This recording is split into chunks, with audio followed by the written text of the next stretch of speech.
নমস্কার, আমি পণ্ডিত দেবশ্রী জাতক। দুর্গা কথার দ্বিতীয় পর্বে আপনাদের স্বাগত। প্রথম পর্বে জেনেছিলাম দুর্গার শাস্ত্রীয় ব্যাখ্যা, দুর্গাপুজোর মাহাত্ম্য, বাংলার বাইরে বিদেশের দুর্গাপুজো প্রচলনের ইতিহাস। এ এক বিশাল ও গভীর বিষয়, দু এক কথায় পুরোটা বলা সম্ভব নয়। তাই আজ দ্বিতীয় পর্বে আমি আবার দুর্গা কথা নিয়ে আপনাদের মুখোমুখি।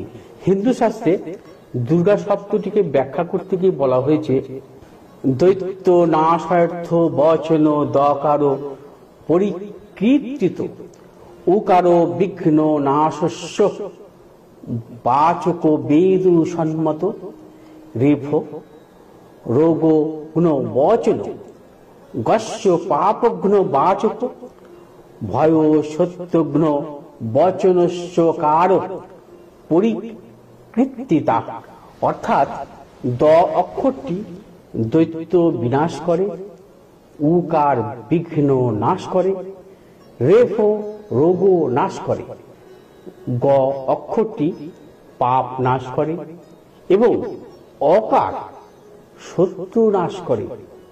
অর্থ, দৈত্য বিঘ্ন রোগ পাপ ও শত্রুর হাত থেকে যিনি রক্ষা করেন তিনি দুর্গা।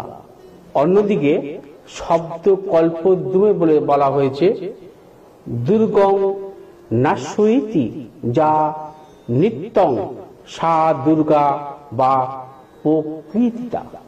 অর্থাৎ যিনি দুর্গ নামে অসুরকে বধ করেছিলেন তিনি সবসময় দুর্গা নামে পরিচিত। শ্রী শ্রী চণ্ডী অনুসারে যে দেবী নিঃশেষ দেব গণ শক্তি সমূহ মূর্তা, অর্থাৎ সকল দেবতার সম্মিলিত শক্তির প্রতিমূর্তি তিনি দুর্গা। দেবদেবীর উৎপত্তি রহস্যের পর এবার দুর্গাপুজোর প্র্যাকটিক্যাল ব্যাপারগুলোর দিকে নজর দেওয়া যাক। দুর্গার কাঠামোতে প্রথমে যেটা নজর আসে সেটা হলো দুর্গার 10 হাত। আমাদের পুরাণ রচয়িতারা দুর্গার আবির্ভাবের পর তাকে সুপার ওম্যান হিসাবে পাওয়ারফুল করার জন্য প্রথমে 4 হাত, তারপর 8 হাত, তারপর 16 হাত, সবশেষে 18 হাত পর্যন্ত দিয়েছিল। কেননা যেহেতু প্রকৃতির নিয়ম হলো যত হাত তত শক্তি, কিন্তু এই 16 বা 18 হাত অবাস্তব বিবেচনা করে। শেষ পর্যন্ত বাস্তবের 10 দিককে ঠেকানোর জন্যই তারা 10 হাত ফাইনাল করে এবং এখনো পর্যন্ত সেই জনপ্রিয় এবং সেটাই চলছে। দেবী দুর্গা ওই মহিষাসুর। সিংহের পর দুর্গার কাঠামোতে নজর আসে মহিষ ও মহিষাসুরের। এটা অনেকেই জানেন যে অসুরদের হত্যা করার জন্য দুর্গার এই যুদ্ধ। সেই অসুরদের প্রধান নানা রূপ ধারণ করতে পারত। এই অসুরের একটি পছন্দের রূপ ছিল মহিষ। এর কারণ একটি বাঘ বা সিংহের চেয়ে একটি মহিষের শক্তি অনেক বেশি। অসুরের এই রূপ পরিবর্তনের ক্ষমতাকে বোঝানোর জন্যই দুর্গার কাঠামোয় ব্যবহার করা হয়েছিল মহিষ। এই মহিষের নাম অনুসারেই এই অসুরের নাম মহিষাসুর। দুর্গাপুজো ও নবপত্রিকা। পত্রিকা মানে পাতা হলেও আসলে নবপত্রিকা হলো 9টি গাছ। এগুলো হলো কদলী বা কলা, হরিদ্রা বা হলুদ, জয়ন্তী বিল্ল বা বেল, দারিম্ব বা ডালিম, অশোক, মান, কচু এবং ধান। একটি পাতাযুক্ত কলা গাছের সঙ্গে অপর 8টি গাছ মূল ও পাতা সহ একত্র করে একজোড়া বেল সহ সাদা অপরাজিতা গাছের লতা দিয়ে বেঁধে লাল পাড় শাড়ি জড়িয়ে ঘোমটা দেওয়ার বধূর আকার দেওয়া হয়। তারপর তাতে সিঁদুর দিয়ে দেবী প্রতিমার ডান দিকে দাঁড় করিয়ে পূজা করা হয়। প্রচলিত ভাষায় নবপত্রিকার নাম কলা বউ। আর না জেনেও আমরা এটাকে মনে করে আসছি গণেশের বউ। আমরা অনেকেই মনে করি যে লক্ষ্মী সরস্বতী দুর্গার মেয়ে। এই ভাবনার কারণ হলো কার্তিক, গণেশ, লক্ষ্মী, সরস্বতী সহ দুর্গাপুজো শুরু হয় কলকাতার 1610 সালে। দুর্গার সাথে একই কাঠামোয় কার্তিক, গণেশ, লক্ষ্মী, সরস্বতী দেখে খুব সহজেই একটি পরিবারের চিন্তা মাথায় এসে যায়। এই ভাবনা থেকেই আমরা মনে করে আসছি যে লক্ষ্মী সরস্বতী দুর্গার মেয়ে, এবং সঠিক তথ্য না জেনে সেই ভুল বিশ্বাসকেই আমরা শত শত বছর ধরে সঞ্চারিত করে এসেছি আমাদের ছেলে মেয়েদের মধ্যে। কিন্তু আসলে ব্যাপারটা তা নয়। দেবীদের উৎপত্তির ইতিহাস লক্ষ্মী, সরস্বতী, দুর্গার থেকেও প্রাচীন, যদিও তারা তিনজনই একই পদমর্যাদার দেবী। কারণ সরস্বতী, লক্ষ্মী ও দুর্গা যথাক্রমে ব্রহ্মা, বিষ্ণু ও মহেশ্বরের নারী শক্তি। এখন প্রশ্ন হচ্ছে, তাহলে একসাথে এতগুলো দেবদেবীর পূজা করার দরকার কি? প্রথমে দুর্গাপুজো যখন শুরু হয় তখন শুধু দুর্গাকেই পূজা করা হতো, এবং দুর্গার সাথে থাকতো মহিষ ও অসুর। দুর্গার প্রাচীন যে সমস্ত মূর্তি পাওয়া গেছে সেগুলোতে এর প্রমাণ আছে। কিন্তু 1600 সালের পর যেসব দুর্গাপূজা শুরু হয় সেগুলো শুরু হয় রাজাদের মাধ্যমে।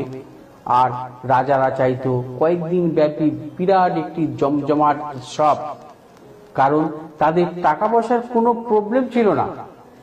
এক্ষেত্রে মূর্তি যত বড় ও বেশি হতো, উৎসব হতো তত জমজমাট ও মানানসই।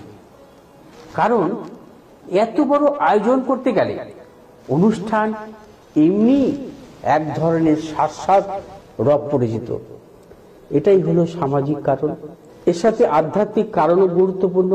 যেমন নির্জলা একাদশীর উপবাস নামে হিন্দু শাস্ত্রে একটি উপবাসের বিধান আছে, যার একটা অন্যতম কারণ হলো সারা বছরের উপবাসগুলো পালন করতে গিয়ে যদি নিজের অজ্ঞাতেই কোনো ভুল ত্রুটি হয়ে যায়, তাহলে নির্জলা উপবাস করলে তার পাপ মোচন হয়ে যায়।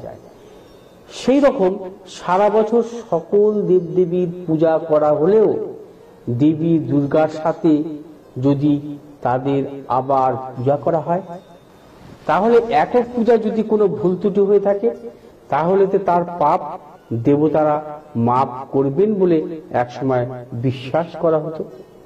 এছাড়াও এই বহু দেবতার পূজা একসঙ্গে করার জন্য যে আধ্যাত্মিক কারণ, তা হলো শক্তির দেবী দুর্গা পুজোকে একটি মহাশক্তির পূজায় পরিণত করা। খেয়াল রাখবেন, এখানে রয়েছে সকল দেবতার প্রতিনিধি। শিব তো আছেই, শিবের প্রতিনিধি হিসাবে আছেন স্বয়ং দুর্গা, ব্রহ্মার প্রতিনিধি হিসাবে আছেন সরস্বতী, বিষ্ণুর প্রতিনিধি হিসাবে আছেন লক্ষ্মী, এছাড়া গণেশ যিনি সকলের কাজের সিদ্ধিদাতা, আছে কার্তিক যিনি যোদ্ধার প্রতীক, প্রকৃতির সকল গাছপালার প্রতিনিধি হিসাবে আছেন নবপত্রিকা, প্রাণী জগতের সকল প্রতিনিধি হিসাবে আছেন সাপ, সিংহ, মহিষ, ময়ূর, ইঁদুর, পেঁচা, হাঁস। আপনারা শুনে থাকবেন যে দুর্গাপুজো করতে গেলে বেশ্যার পতিতা গৃহের মাটি লাগে। এর মানে হলো এই পূজা করতে গেলে কাউকে ঘৃণা করা যাবে না। সমাজের উচ্চ থেকে নিচ সকলকে নিয়েই এই পূজা করতে হয় এবং হবে। কেউ এখানে অবহেলিত বা ঘৃণিত নয়। এইভাবে দেবলোক এবং প্রাণী ও প্রাণী জগতের সকল কিছুর সমন্বয়ে দুর্গাপুজো হয়ে উঠেছে এক মহামিলনের মহাশক্তির পূজা। উৎসবের জোয়ারে গা ভাসিয়ে আমরা নিশ্চয়ই থিম পুজোর আনন্দ উপভোগ করব, কিন্তু সবার আগে দেবী দুর্গার আধ্যাত্মিক ও শাস্ত্রীয় তাৎপর্য আমাদের জেনে রাখা ভালো, তবে সেই উৎসব বা সার্থক হবে। আমার এই অনুষ্ঠানে আমি সেই চেষ্টাই করছি। আগামী দিনে কালীতত্ত্ব, দুর্গা মাহাত্ম্য নিয়ে আরো কয়েকটি পর্ব নিয়ে যথাসময়ে আপনাদের সামনে আসব, যা আশা করি আপনাদের ভালো লাগবে। আজ বিদায় নিচ্ছি, ভালো থাকুন, ধন্যবাদ।